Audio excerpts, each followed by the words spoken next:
Daddy ఇప్పుడు మన కోసం ఒక సాంగ్ పాడతారు. డాడీ చిన్న లిరిక్ పాడండి. నేను ఏకాకినా కాదు కాదు, సర్వజనులు ఏకాకులే.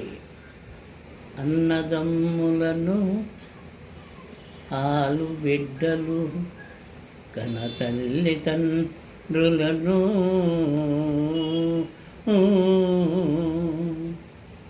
స్నేహితులు బంధువులు వింటున్నారు. ఎంత వచ్చినది అదే సత్యం, అదే యశస్. వదిలిపోయెను సామ్రాజ్య వైభవం, వదిలిపోయేది అర్థాంగి నా